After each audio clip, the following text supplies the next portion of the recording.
Cher Monsieur Tardy, cette célébration, c'est une véritable célébration dont il doit être question ce matin. Elle se veut joyeuse, tout à fait joyeuse, tout à fait décontractée.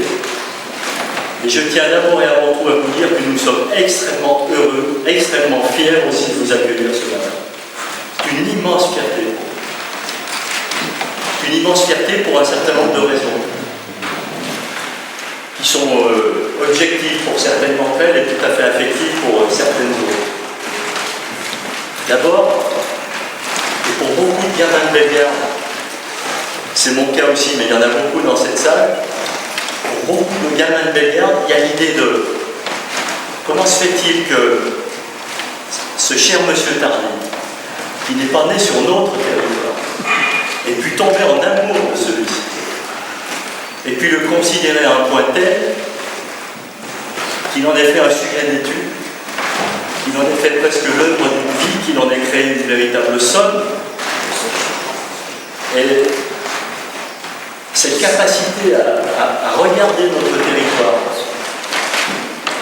cette capacité à l'étudier, cette capacité à le considérer, cette capacité à lui donner de l'importance. C'est de ça dont je voulais parler, c'est ce qui nous a le plus surpris, le plus réjoui et le plus enthousiasmé aussi. Rien que pour ça, M. Tardy, nous devons une immense personne. On dit souvent que on n'écrit pas le futur d'un territoire sur la méconnaissance de son passé. Ce que vous nous avez autorisé, ce que vous nous autorisez, grâce à votre travail qui est absolument et en tout point remarquable, c'est l'idée de considérer les fondamentaux d'hier et de regarder comment ils éclaireront ces fondamentaux l'avenir de notre territoire. Demain, je suis invité, avec un autre élu du pays bellegaardien, à une conférence d'urbanisme au cœur du district de Nyon, sur nos amis suisses qui nous invitent. Et nous irons parler de l'histoire de Bellegarde, de l'histoire de cette ville, de cette ville qui n'était pas ville au moment de l'arrivée du chemin de fer, de l'histoire de ce bourg de Lusignan, de l'histoire de cette cité qui est devenue ferroviaire d'abord, puis industrielle. En réalité, nous allons livrer l'histoire d'un territoire tel que vous l'avez vous-même livré dans vos travaux remarquables. Donc nous sommes extrêmement reconnaissants, et c'est la reconnaissance de tout un territoire que je veux vous exprimer, Monsieur Tardy, cher Roger, ce matin devant vous, devant vos amis, devant un groupe mémoire qui fait lui-même, et j'y reviendrai, un très très gros travail. Et c'est une reconnaissance totale dont il doit être question ce matin en vous recevant. Et tout à l'heure en vous remettant la médaille de la ville de Bellegarde, et non pas de la commune de Valserole.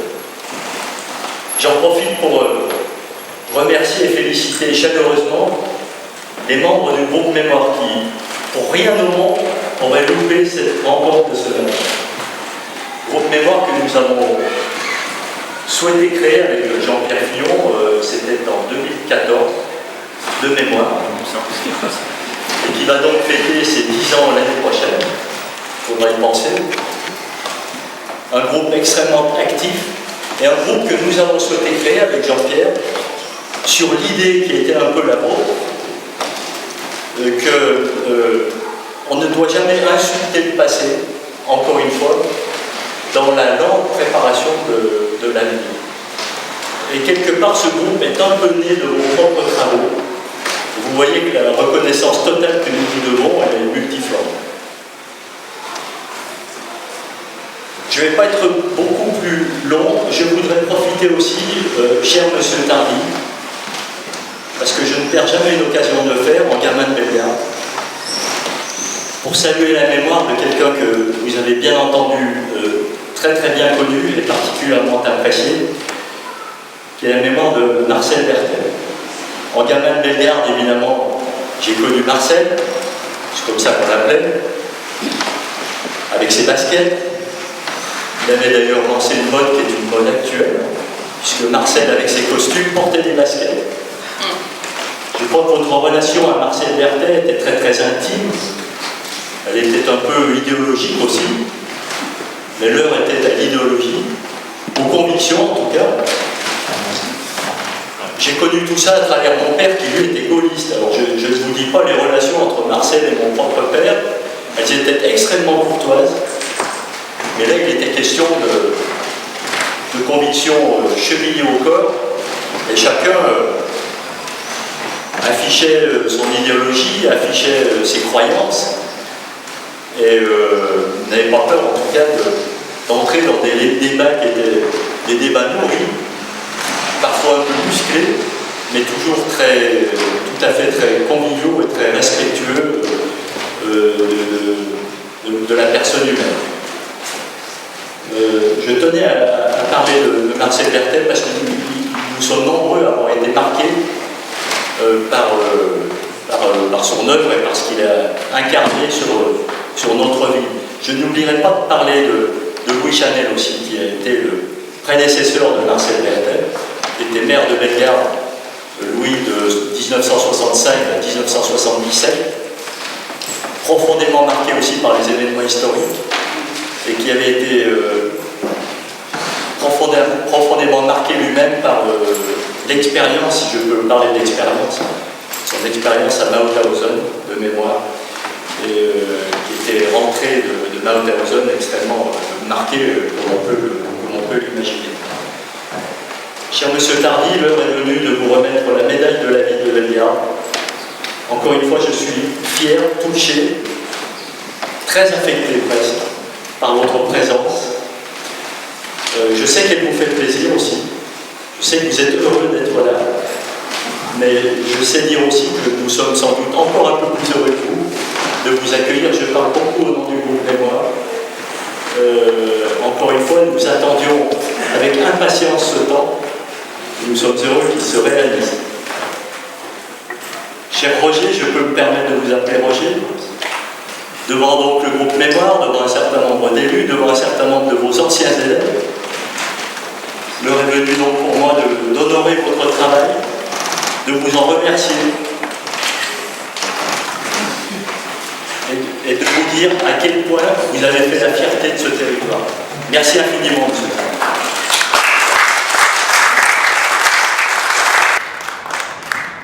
C'est peu de choses, hein. C'est peu de choses.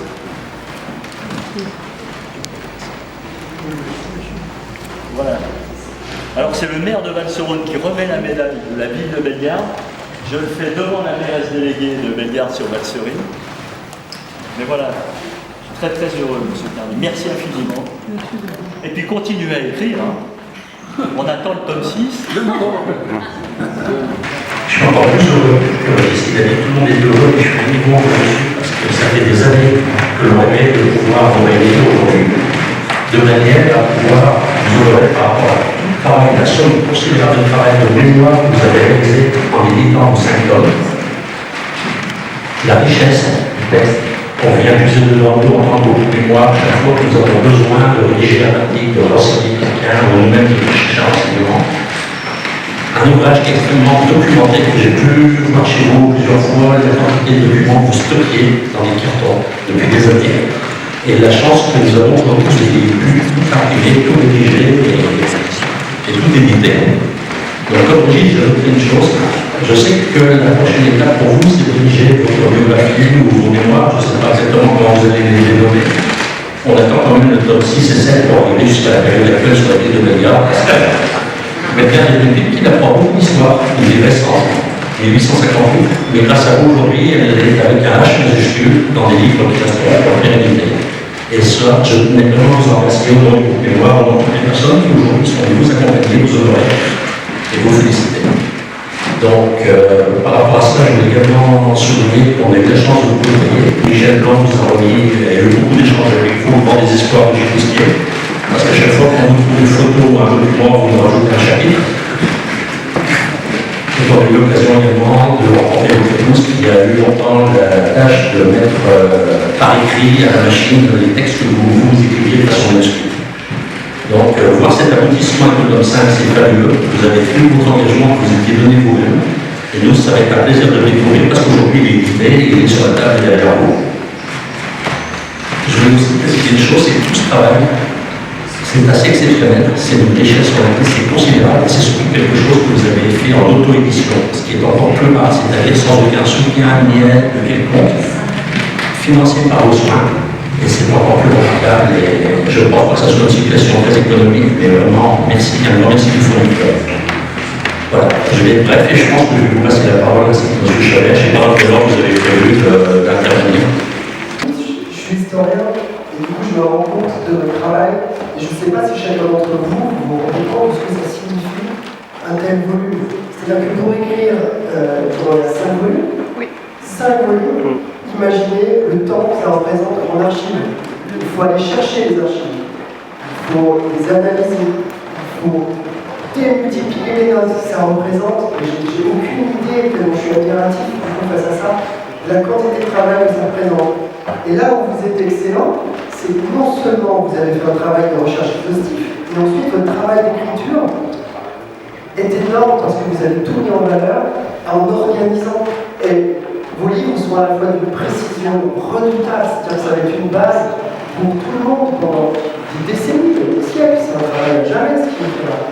Mais vous avez eu le souci de la pédagogie, c'est-à-dire que vous avez construit une réflexion, on avance dans la progression, vous faites des conclusions partielles, des conclusions de chapitres, c'est-à-dire que tout le monde peut faire cela, parce que si on est passionné et qu'on veut du détail, on a absolument tout, et si on veut survoler, comprendre, rien qu'avec vos conclusions partielles, vos introductions de chapitres, c'est un travail d'une logique formidable.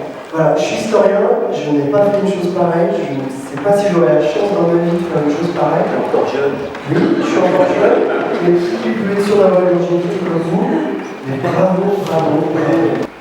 Je tiens d'abord, je vais vous remercier, ainsi que les membres de la municipalité, pour votre invitation à cette cérémonie de remise de médaille à mon ami et collègue Roger Tardy. Je voudrais d'abord rappeler les liens étroits que nous avons noués dès mon élection comme assistant à la faculté d'histoire et géographie de l'Université de Lyon en 1970.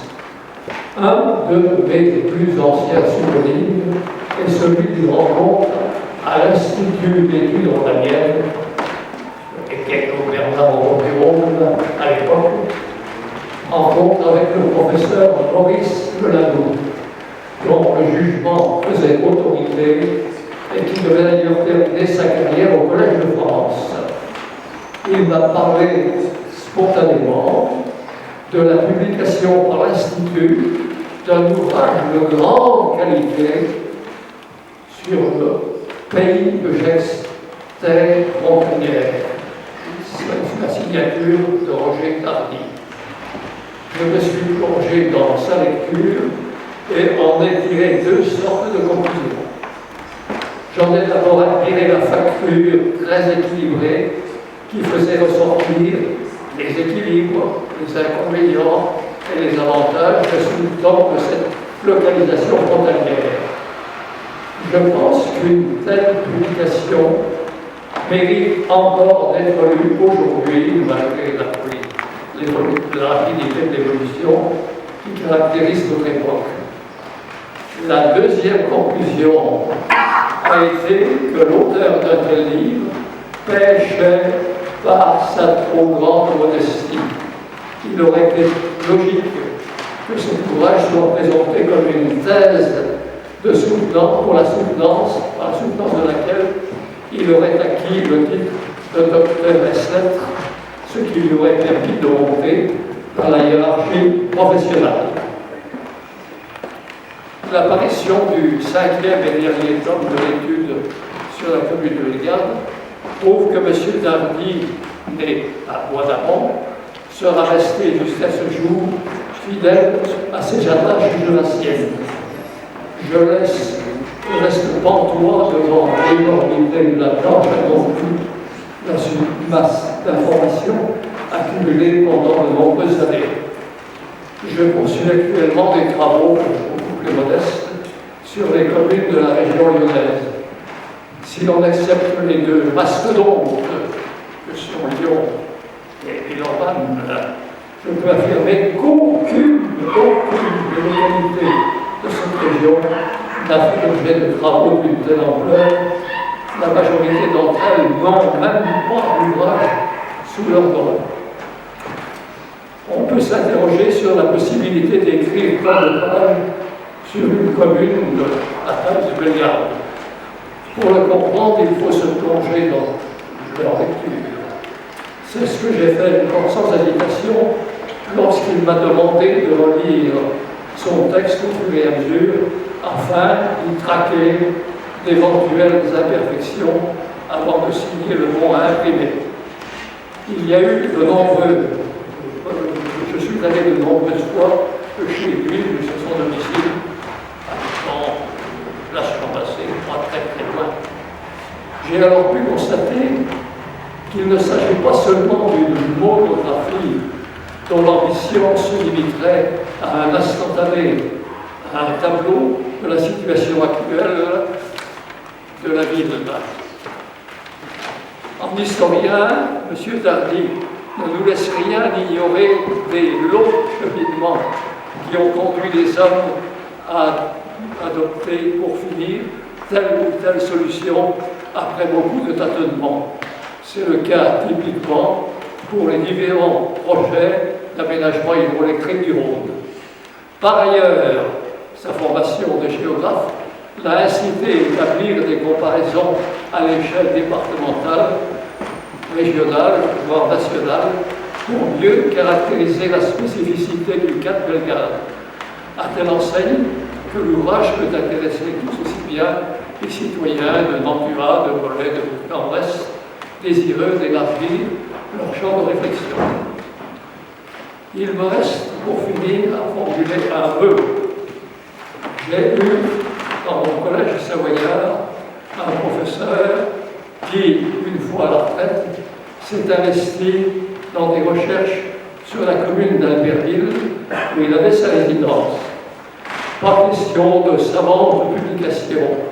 En revanche, amoureux de la cité de Conflans, qui, perché sur sa colline, est chargé d'histoire du fait de ses origines gallo-romaines, végétait sous la forme,